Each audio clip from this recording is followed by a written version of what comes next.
Good morning. मेरा नाम करमजीत कौर है। मैं ਸਰਕਾਰੀ ਸੀਨੀਅਰ ਸੈਕੰਡਰੀ ਸਕੂਲ ਤਿੜਵਾ ਸੰਗਰੂਰ ਵਿਖੇ IT ਦੀ ਟ੍ਰੇਨਰ ਹਾਂ।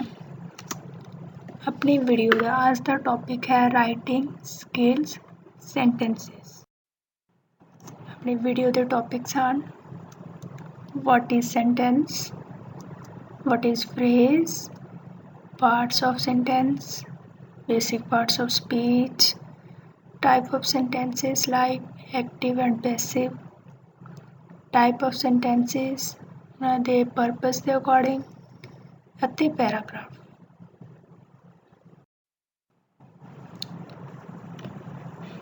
ਆਪਾਂ ਸਭ ਤੋਂ ਪਹਿਲਾਂ ਡਿਸਕਸ ਕਰਦੇ ਹਾਂ what is sentence। sentence ਕੀ ਹੈ? ਇਹ ਸ਼ਬਦਾਂ ਦਾ ਸਮੂਹ ਹੈ ਜੋ ਕਿ thought ਜਾਂ ਆਈਡੀਆ ਜਾਂ ਕਿਸੇ ਦੀ ਸੋਚ ਨੂੰ ਐਕਸਪ੍ਰੈਸ ਕਰਦਾ ਹੈ। ਸੈਂਟੈਂਸ ਦੇ ਵਿੱਚ ਵਰਡਸ ਨੂੰ ਇਸ ਤਰ੍ਹਾਂ ਰੱਖਿਆ ਜਾਂਦਾ ਹੈ ਕਿ ਉਹ ਇੱਕ ਕੰਪਲੀਟ ਸੈਂਸ ਬਣਾਉਂਦੇ ਹਨ।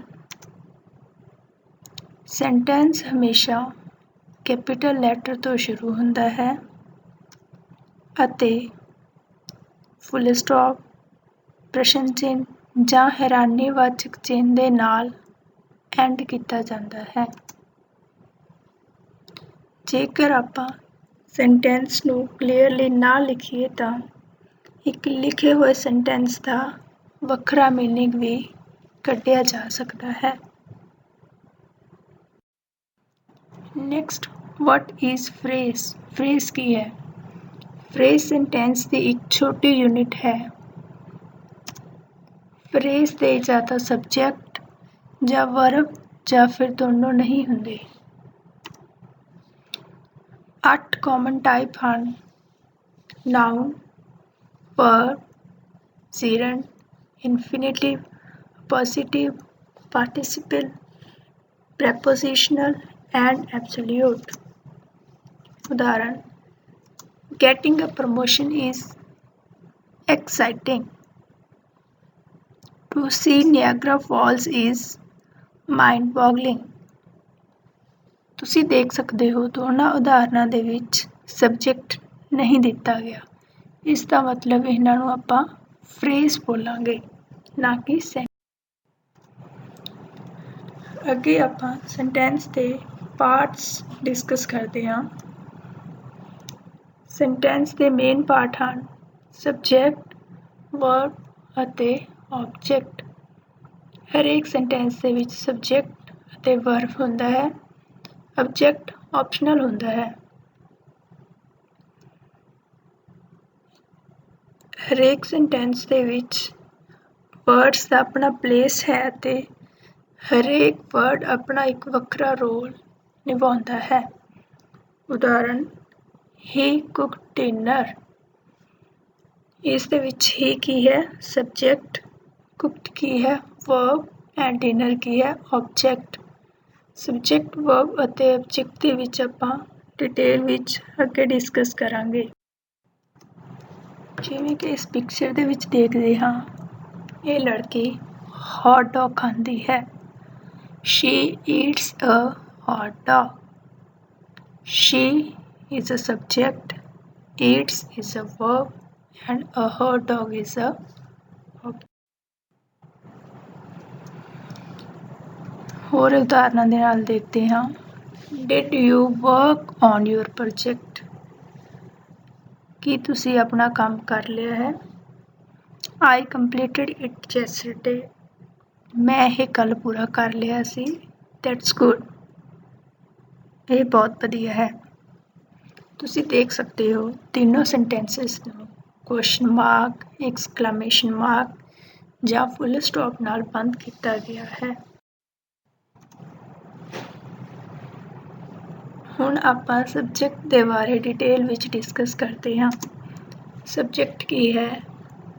ਕੋਈ ਵਿਅਕਤੀ ਜਾਂ ਚੀਜ਼ ਜਿਸ ਦੇ ਬਾਰੇ ਵਿੱਚ ਸੈਂਟੈਂਸ ਦੇ ਵਿੱਚ ਡਿਸਕਸ ਕੀਤਾ ਗਿਆ ਹੈ। ਸੈਂਟੈਂਸ ਦੇ ਵਿੱਚ ਵਿਅਕਤੀ ਜਾਂ ਚੀਜ਼ ਜੋ ਐਕਸ਼ਨ ਪਰਫਾਰਮ ਕਰਦੀ ਹੈ ਉਸਨੂੰ ਸਬਜੈਕਟ ਕਿਹਾ ਜਾਂਦਾ ਹੈ। ਸਬਜੈਕਟ ਸੈਂਟੈਂਸ ਦੇ ਵਿੱਚ ਜੋ ਨਾਊਨ ਹੁੰਦਾ ਹੈ ਜੋ ਕੋਈ ਐਕਸ਼ਨ ਕਰਦਾ ਹੈ ਉਸਨੂੰ ਆਪਾਂ ਸਬਜੈਕਟ ਕਹਿੰਦੇ ਹਾਂ। ਜਾਂ ਫਿਰ ਆਪਾਂ ਸਬਜੈਕਟ ਨੂੰ what it's about ਕਹਿ ਸਕਦੇ ਹਾਂ ਕਿ ਇਹ ਸੈਂਟੈਂਸ ਕਿਸ ਦੇ ਬਾਰੇ ਵਿੱਚ ਹੈ। ਜਿਵੇਂ ਕਿ The dog ran to greet his friend। Sentence ਕਿਸ ਦੇ ਬਾਰੇ ਵਿੱਚ ਹੈ? The dog। What? ਕੁਐਸਚਨ ਕੀ ਹੈ? Who? ਜਾਂ what ran? ਕੌਣ ਦੌੜਿਆ? Dog। ਕੁਐਸਚਨ ਕਿਸ ਦੇ ਬਾਰੇ ਵਿੱਚ ਹੈ? Dog। ਦਾ ਸਬਜੈਕਟ ਕੀ ਹੈ? The dog। ਨੈਕਸਟ ਹੈ verb। verb ਕੀ ਹੁੰਦੀ ਹੈ? verb ਇੱਕ ਐਕਸ਼ਨ ਨੂੰ ਦਰਸਾਉਂਦੀ ਹੈ ਜਾਂ ਫਿਰ ਉਹ ਕਿਰਿਆ ਨੂੰ ਦਰਸਾਉਂਦੀ ਹੈ ਅਤੇ ਇਸ ਦੀ ਵਰਤੋਂ ਸਬਜੈਕਟ ਨੂੰ ਅੱਗੇ ਇਨਫੋਰਮੇਸ਼ਨ ਦੇ ਨਾਲ ਜੋੜਨ ਲਈ ਵੀ ਕੀਤੀ ਜਾਂਦੀ ਹੈ। verb ਦੀ ਪਹਿਚਾਣ ਉਸ ਨਾਲ ਲੱਗੇ ing, ed ਅਤੇ s ਤੋਂ ਵੀ ਕੀਤੀ ਜਾ ਸਕਦੀ ਹੈ। verb ਹਮੇਸ਼ਾ ਸਬਜੈਕਟ ਨੂੰ ਫੋਲੋ ਕਰਦੇ ਹਨ ਅਤੇ ਐਡਵਰਬ ਤੋਂ ਅੱਗੇ ਦਿਖਾਈ ਦਿੰਦੇ ਹਨ। ਹਰੇਕ ਸੈਂਟੈਂਸ ਦੇ ਵਿੱਚ verb ਜ਼ਰੂਰੀ ਹੁੰਦੀ ਹੈ। ਸੈਂਟੈਂਸ ਦੇ ਵਿੱਚ what is the action? Action ਕੀ ਹੈ? ਕਿਰਿਆ ਕੀ ਹੈ? ਉਸਨੂੰ ਆਪਾਂ verb ਕਹਿੰਦੇ ਹਾਂ। ਜਿਵੇਂ ਕਿ she ironed her dress। ਉਹ ਕੀ ਕਰ ਰਹੀ ਹੈ? ironed ਕੱਪੜੇ ਪ੍ਰੈਸ ਕਰ ਰਹੀ ਹੈ। ਕਿਰਿਆ ਕੀ ਹੈ? ਕੱਪੜੇ ਪ੍ਰੈਸ ਕਰਨਾ। ਉਸਨੂੰ ਆਪਾਂ verb ਬੋਲਦੇ ਹਾਂ ਜੋ ਕਿ ironed। ਆਬਜੈਕਟ ਕੋਈ ਪਰਸਨ ਜਾਂ ਚੀਜ਼ ਜੋ ਐਕਸ਼ਨ ਨੂੰ ਪ੍ਰਾਪਤ ਕਰਦੀ ਹੈ, ਰਿਸੀਵ ਕਰਦੀ ਹੈ, ਉਸਨੂੰ ਆਪਾਂ ਆਬਜੈਕਟ ਕਹਿੰਦੇ ਹਾਂ। who ਜਾਂ what ਇਸ ਐਕਸ਼ਨ ਨੂੰ ਰਿਸੀਵ ਕਰ ਰਹੇ ਨੇ ਉਸਨੂੰ ਆਬਜੈਕਟ ਕਿਹਾ ਜਾਂਦਾ ਹੈ। ਜਿਵੇਂ ਕਿ ਦਿਵਿਆ ਰੀਡਸ ਅ ਬੁੱਕ। ਦਿਵਿਆ ਕੀ ਹੈ? ਸਬਜੈਕਟ। ਰੀਡਸ ਕੀ ਹੈ? verb। ਬੁੱਕ ਕੀ ਹੈ? ਆਬਜੈਕਟ। ਦਿਵਿਆ ਕੀ ਰੀਡ ਕਰ ਰਹੀ ਹੈ? ਬੁੱਕ। ਸੈਂਟੈਂਸ ਦੇ ਵਿੱਚ ਡਾਇਰੈਕਟ ਜਾਂ ਇਨਡਾਇਰੈਕਟ ਆਬਜੈਕਟ ਹੋ ਸਕਦੇ ਹਨ। ਇਨਡਾਇਰੈਕਟ ਆਬਜੈਕਟ ਆਪਸ਼ਨਲ ਹੁੰਦਾ ਹੈ। ਡਾਇਰੈਕਟ ਆਬਜੈਕਟ ਉਹ ਹੁੰਦੇ ਹਨ ਜਿਨ੍ਹਾਂ ਉੱਤੇ ਐਕਸ਼ਨ ਪਰਫਾਰਮ ਕੀਤਾ ਜਾਂਦਾ ਹੈ।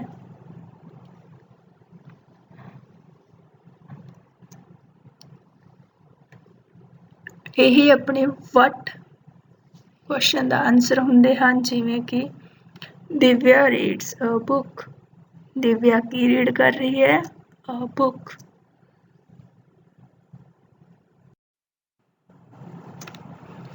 ਇਨਡਾਇਰੈਕਟ ਆਬਜੈਕਟਸ ਕਿਸ ਲਈ ਕੰਮ ਕੀਤਾ ਜਾਂਦਾ ਹੈ ਉਸਨੂੰ ਇਨਡਾਇਰੈਕਟ ਆਬਜੈਕਟ ਕਿਹਾ ਜਾਂਦਾ ਹੈ। ਜਿਵੇਂ ਕਿ Abdul gave a gift to his mother. Abdul ਨੇ ਗਿਫਟ ਕਿਸ ਨੂੰ ਦਿੱਤਾ? His mother. Here Abdul is a subject. Gave ਕੀ ਆਪਣੀ form. Gift and his mother ਇਹ ਦੋ ਆਪਣੇ ਕੋਲ ਹੁਣ ਆਬਜੈਕਟ ਹਨ। ਇਸ ਦੇ ਵਿੱਚ ਡਾਇਰੈਕਟ ਅਤੇ ਇਨਡਾਇਰੈਕਟ ਕਿਹੜੇ ਹਨ? ਕੀ ਦਿੱਤਾ? Gift. That is direct object. And ਕਿਸ ਨੂੰ ਦਿੱਤਾ? To whom? His mother. ਉਸਨੂੰ ਆਪਾਂ ਇਨਡਾਇਰੈਕਟ ਆਬਜੈਕਟ ਕਹਿੰਦੇ ਹਾਂ।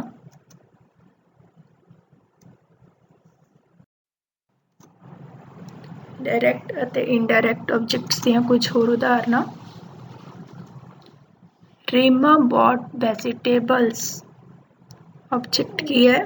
Vegetables. Fatima and Sonia played tennis. Played ਦੇ ਨਾਲ ed ਲੱਗਿਆ ਹੈ ਉਸ ਤੋਂ ਹੀ ਆਪਾਂ ਉਸਨੂੰ verb ਜੱਜ ਕਰ ਸਕਦੇ ਹਾਂ। ਅਤੇ ਆਪਣਾ ਆਬਜੈਕਟ ਕੀ ਹੈ? ਟੈਨਿਸ। ਕੀ ਖੇਡ ਰਹੀ ਹੈ ਉਹ? ਟੈਨਿਸ। ਟੈਨਿਸ ਕੀ ਹੈ? Direct object. He offered me a chocolate. Offered की अपनी verb, me and a chocolate की ने अपने direct ਅਤੇ indirect object। me ਆਪਣੇ question ਦਾ answer ਹੈ to whom, ਕਿਸੇ ਦੇ ਬਾਰੇ ਗੱਲ ਕੀਤੀ ਹੈ, ਉਹ ਕੀ ਹੈ ਆਪਣਾ indirect object। a chocolate ਕਿਸੇ ਚੀਜ਼ ਦੇ ਬਾਰੇ ਗੱਲ ਕੀਤੀ ਹੈ, what ਉਹ ਕੀ ਹੈ direct object। next ਹੈ the teacher gave us homework। what the teacher gave homework, what ਕੀ ਦਿੱਤਾ ਟੀਚਰ ਨੇ homework ਉਹ ਕੀ ਹੈ direct object। ਕਿਸ ਨੂੰ ਦਿੱਤਾ to whom, us ਇਹ ਹੈ indirect object।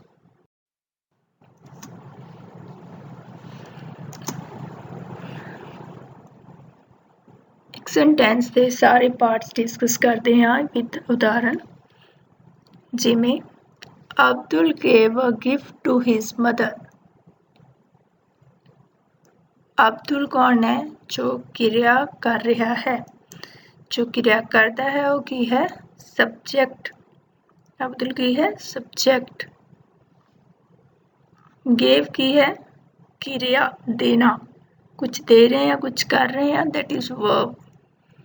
ਹੁਣ ਆਪਣੇ ਕੋਲ a gift and mother ਦੋ object ਹਨ। ਗਿਫਟ ਕੀ ਹੈ ਕੋਈ ਚੀਜ਼, ਚੀਜ਼ ਦੇ ਬਾਰੇ 'ਚ ਗੱਲ ਕੀਤੀ ਹੈ ਉਹ ਕੀ ਆਪਣਾ direct object।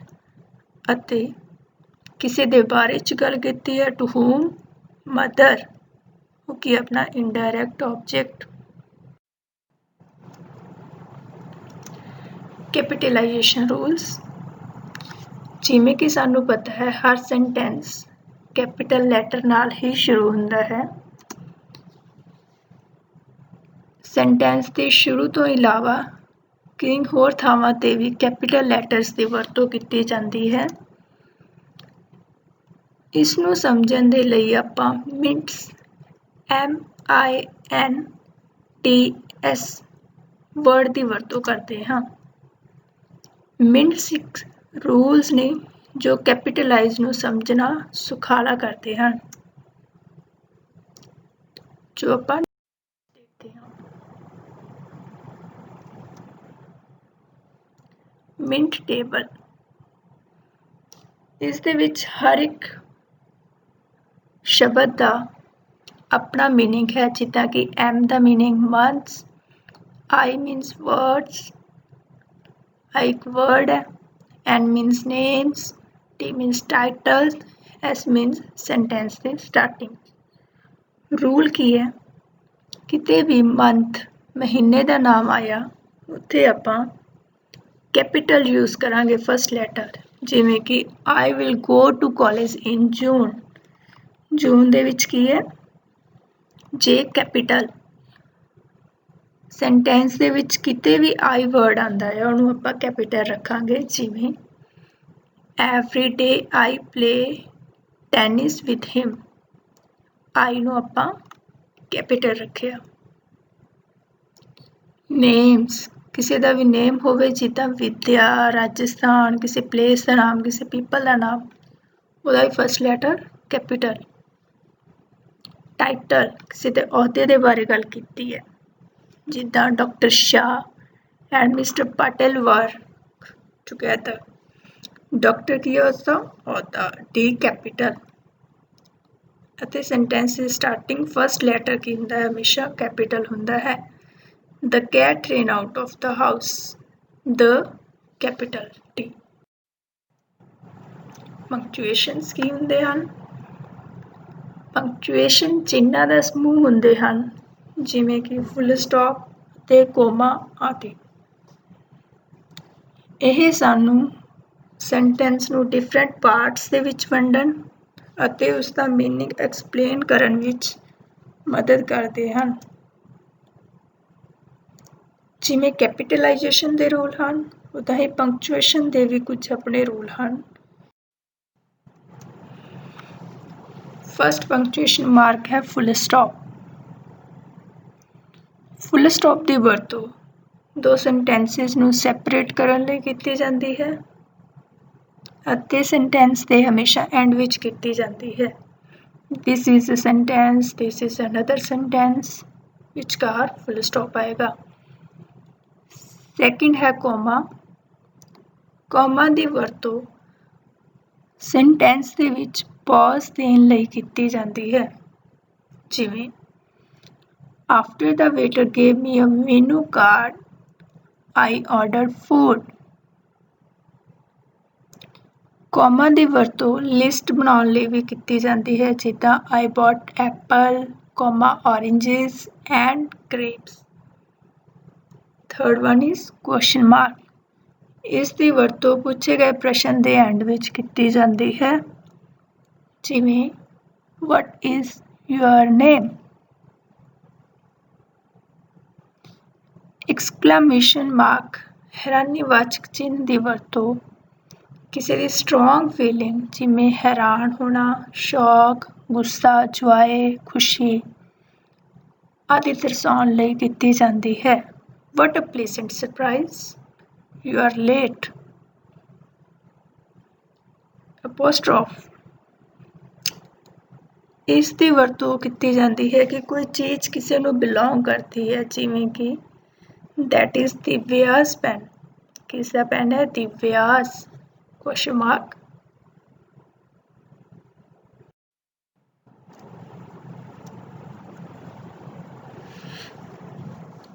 Basic parts of speech. Sentence ਦੇ ਵਿੱਚ ਜੋ ਆਪਾਂ ਵੱਖਰੇ ਵੱਖਰੇ ਸ਼ਬਦ ਯੂਜ਼ ਕਰਦੇ ਹਾਂ, ਉਹਨਾਂ ਨੂੰ ਆਪਾਂ ਪਾਰਟਸ ਆਫ ਸਪੀਚ ਬੋਲਦੇ ਹਾਂ। ਪਾਰਟਸ ਆਫ ਸਪੀਚ ਹਨ noun, pronoun, adjective, verb and adverb. Noun ਕਿਸੇ ਦਾ ਨਾਮ, ਕਿਸੇ ਪਲੇਸ ਦਾ ਨਾਮ, ਕਿਸੇ ਚੀਜ਼ ਦਾ ਨਾਮ ਦੇ ਲਈ ਵਰਤਿਆ ਜਾਂਦਾ ਹੈ। ਪ੍ਰੋਨਾਊਨ I, you, he, she, ਮੈਂ, ਤੁਸੀਂ, ਇਹ, ਉਹ ਨੂੰ ਪ੍ਰੋਨਾਊਨ ਕਹਿੰਦੇ ਹਨ। ਪੜਨਾਮ ਐਡਜੈਕਟਿਵ ਕੀ ਹੈ? ਕਿਸੇ ਚੀਜ਼ ਦੀ ਵਿਸ਼ੇਸ਼ਤਾ, ਜਿਵੇਂ ਖੱਟਾ, ਸੋਰ, ਮਿੱਠਾ, ਸਵੀਟ ਆਦਿ। ਵਰਬ ਕੀ ਹੈ? ਕਿਰਿਆ, ਜਿੱਦਾਂ ਫਾਲ, ਡਿੱਗਣਾ, ਟੀਚ, ਪੜ੍ਹਾਉਣਾ। ਐਡਵਰਬ ਕੀ ਹੈ? ਜੋ ਕਿ ਕਿਰਿਆ ਦੀ ਵਿਸ਼ੇਸ਼ਤਾ ਦੱਸਦਾ ਹੈ। ਈਟ ਸਲੋਲੀ, ਈਟ ਕੀ ਹੈ? Verb, slowly adverb. Sing loudly.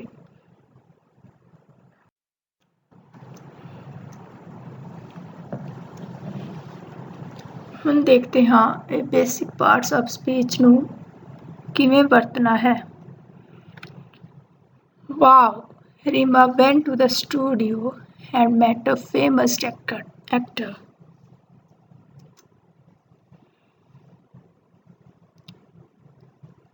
ਸਾਨੂੰ ਪਹਿਲਾਂ ਹੀ ਪਤਾ ਹੈ ਰੀਮਾ ਇੱਕ ਨਾਊਨ ਹੈ। ਬੈਂਟ ਕੀ ਹੈ? ਵਰਬ। ਸਟੂਡੀਓ ਕੀ ਹੈ? ਨਾਊਨ। ਮੈਟ ਕੀ ਹੈ? ਵਰਬ। ਐਕਟਰ ਕੀ ਹੈ? ਨਾਊਨ। ਐਕਟਰ ਦੀ ਵਿਸ਼ੇਸ਼ਤਾ ਨੂੰ ਦਰਸਾਉਂਦਾ ਹੈ ਫੇਮਸ, ਤਾਂ ਫੇਮਸ ਕੀ ਹੈ ਆਪਣਾ? ਐਡਜੈਕਟਿਵ। ਜਿਵੇਂ ਕਿ ਅਸੀਂ ਸੈਂਟੈਂਸ ਦੇਖਿਆ wow Reema went to the studio and met a famous actor. ਇਸ ਦੇ ਵਿੱਚ Reema went studio met famous and actor ਇਹ ਆਪਣੇ ਨਾਊਨ, ਵਰਬ ਜਾਂ ਫਿਰ ਐਡਜੈਕਟਿਵ ਹਨ। ਪਰ ਵਾਓ, ਟੂ, ਦ, ਐਂਡ ਇਹ ਵਰਡਸ ਨੂੰ ਕੀ ਕਿਹਾ ਜਾਂਦਾ ਹੈ? ਇਹਨਾਂ ਵਰਡਸ ਨੂੰ ਸਪੋਰਟਿੰਗ ਵਰਡਸ ਕਿਹਾ ਜਾਂਦਾ ਹੈ, ਜੋ ਕਿ ਪਾਰਟਸ ਆਫ ਸਪੀਚ ਨੂੰ ਜੁਆਇੰਟ ਕਰਨ ਦੇ ਵਿੱਚ ਮਦਦ ਕਰਦੇ ਹਨ ਜਾਂ ਸੈਂਟੈਂਸ ਬਣਾਉਣ ਵਿੱਚ ਮਦਦ ਕਰਦੇ ਹਨ।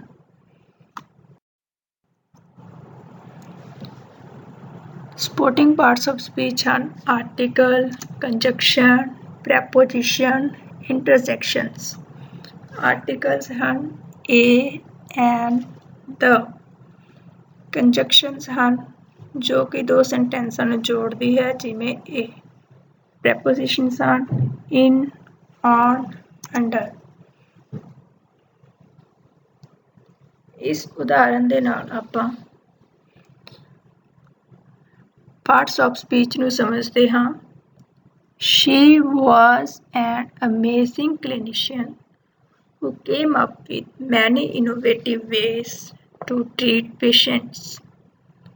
इसदे विच she की है pronoun, verb की है was, and की है एक article determiner, clinician की है अपना noun, amazing adjective जो कि नाउन की विशेषता ਨੂੰ दर्शा रहा है। Same way who is a pronoun, many की है determiner, innovative की है adjective, to की है preposition, treat की है verb, patients की है noun। टाइप ऑफ सेंटेंसेस अपने मेन दो तरह के सेंटेंस होंगे हैं, active sentence and passive sentence. इन्हां दोनों सेंटेंसिस दी दे विच चेंजिस करन दे विच वर्ब इन्हां दी हमेशा सेम रहंदी है, सिर्फ उसकी फॉर्म चेंज होंदी है। जिवें कि देख सकते हो संजय ब्रोक द ग्लास, ये एक्टिव सेंटेंस है। The glass was broken by Sanjay, यह पैसिव सेंटेंस है। वर्ब जी है ब्रोक वो सेम रही, सिर्फ उसकी फॉर्म चेंज की गई है। सैकेंड फॉर्म सी ब्रोक, जो एक्टिव तो आप पैसिव दे विच चेंज करते हैं उदों थर्ड फॉर्म यूज की जाती है ब्रोकन। एक्टिव सेंटेंस की ने जिस दे विच सबजैक्ट एक एक्शन परफॉर्म करता है उसनों आपां एक्टिव सेंटेंस कहते हैं। जिवें कि he writes a letter, letter किसने लिखा, ही, सब्जेक्ट एक एक्शन परफॉर्म कर रहा है, एक ही है active sentence. I won the lottery, मैं लॉटरी जीती, आई, सब्जेक्ट की है एक्शन परफॉर्म कर रहा है, एक ही।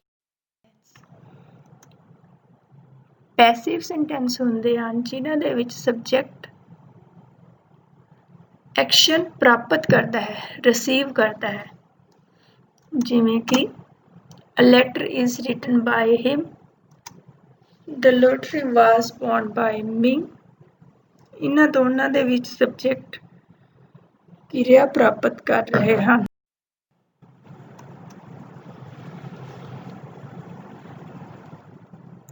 देखो Sanjay broke the glass, subject does the action, एक ही है एक्टिव सेंटेंस।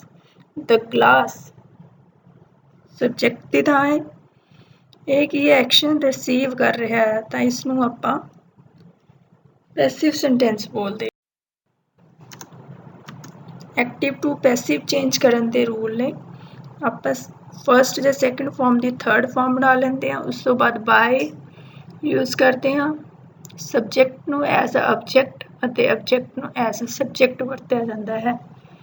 जिवें कि she wrote a letter, a letter subject बन जाएगा। सैकेंड फॉर्म से वाज रिटन, थर्ड फॉर्म आ गई अपनी by, she change to her. Sentences के टाइप डिस्कस करते हैं उन्होंने परपस के according. First is who broke the bottle, एक ही है question, Sanjay broke the bottle, एक ही है स्टेटमेंट। नो आई डिडंट, एक ही है reaction. Pick up the pieces, order. सब तो पहला डिस्कस करते हैं स्टेटमेंट या डिक्लेरेटिव। यह सेंटेंस एक कॉमन टाइप है,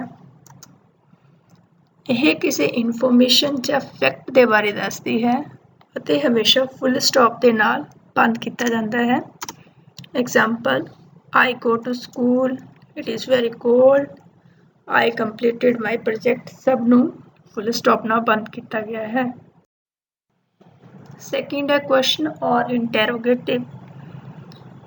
इस दे विच आपां क्वेश्चन पुछ ਅਤੇ क्वेश्चन मार्क के नाल एंड किया जाता है। Example did you go to the school, question mark. How is the weather, question mark. Did you complete your project? Question mark. ਤਿੰਨਾਂ ਦੇ ਵਿੱਚ ਕੁਐਸਚਨ ਪੁੱਛੇ ਗਏ ਹਨ। ਇਹ ਕੀ ਹਨ? ਕੁਐਸਚਨ। ਨੈਕਸਟ ਹੈ ਐਕਸਕਲਾਮੇਟਰੀ ਇਮੋਸ਼ਨ ਜਾਂ ਰਿਐਕਸ਼ਨ। ਐਕਸਕਲਾਮੇਟਰੀ ਸੈਂਟੈਂਸ ਦੇ ਵਿੱਚ ਆਪਾਂ ਖੁਸ਼ੀ, ਗਮੀ, ਦੁੱਖ, ਹੈਰਾਨੀ ਜਾਂ ਫਿਰ ਡਰ ਨੂੰ ਦਰਸਾਉਂਦੇ ਹਾਂ। ਇਸ ਨੂੰ ਦਰਸਾਉਣ ਲਈ ਐਕਸਕਲਾਮੇਸ਼ਨ ਮਾਰਕ ਹੈਰਾਨੀਵਾਚਕ ਚਿੰਨ੍ਹ ਦੀ ਵਰਤੋਂ ਕੀਤੀ ਜਾਂਦੀ ਹੈ। Example, I came first in class. Oh, it's so cold. I completed my project. ਸਭ ਨੂੰ ਹੈਰਾਨੀਵਾਚਕ ਚਿੰਨ੍ਹ ਨਾਲ ਬੰਦ ਕੀਤਾ ਗਿਆ ਹੈ। ਲਾਸਟ ਹੈ ਆਰਡਰ ਜਾਂ ਇੰਪੈਰੇਟਿਵ ਸੈਂਟੈਂਸ। ਇਸ ਸੈਂਟੈਂਸ ਦੇ ਵਿੱਚ ਆਪਾਂ ਹੁਕਮ, ਬੇਨਤੀ ਜਾਂ ਸਲਾਹ ਬਾਰੇ ਗੱਲ ਕਰਦੇ ਹਾਂ। ਇਹਨਾਂ ਨੂੰ ਕੁਐਸਚਨ ਮਾਰਕ ਜਾਂ ਫੁੱਲ ਸਟਾਪ ਨਾਲ ਬੰਦ ਕੀਤਾ ਜਾਂਦਾ ਹੈ। ਉਦਾਹਰਨ, go to the college today, wear your sweater, complete your project। ਇਹ ਕੀ ਹਨ? ਆਰਡਰ। ਹੁਣ ਆਪਾਂ ਡਿਸਕਸ ਕੀਤਾ ਵਾਟ ਇਜ਼ ਸੈਂਟੈਂਸ। ਸੈਂਟੈਂਸ ਕੀ ਸੀ? ਆਪਣਾ ਸ਼ਬਦਾਂ ਦਾ ਸਮੂਹ। ਹੁਣ ਆਪਾਂ ਗੱਲ ਕਰ ਰਹੇ ਹਾਂ ਵਾਟ ਇਜ਼ ਪੈਰਾਗ੍ਰਾਫ। ਉਹਨਾਂ ਸੈਂਟੈਂਸਿਸ ਦੇ ਸਮੂਹ ਨੂੰ ਆਪਾਂ ਪੈਰਾਗ੍ਰਾਫ ਬੋਲਦੇ ਹਾਂ। ਜਦੋਂ ਵੀ ਆਪਾਂ ਪੈਰਾਗ੍ਰਾਫ ਲਿਖਦੇ ਹਾਂ, ਹਮੇਸ਼ਾ ਧਿਆਨ ਵਿੱਚ ਰੱਖੋ ਇੱਕ ਪੈਰਾਗ੍ਰਾਫ ਦੇ ਲਈ ਇੱਕ ਆਈਡੀਆ ਹੀ ਹੋਵੇ। ਜੇਕਰ ਆਪਾਂ ਦੂਜਾ ਆਈਡੀਆ ਲਿਖਣਾ ਚਾਹੁੰਦੇ ਹਾਂ ਤਾਂ ਨੈਕਸਟ ਪੈਰਾਗ੍ਰਾਫ ਸ਼ੁਰੂ ਕਰ ਸਕਦੇ ਹਾਂ।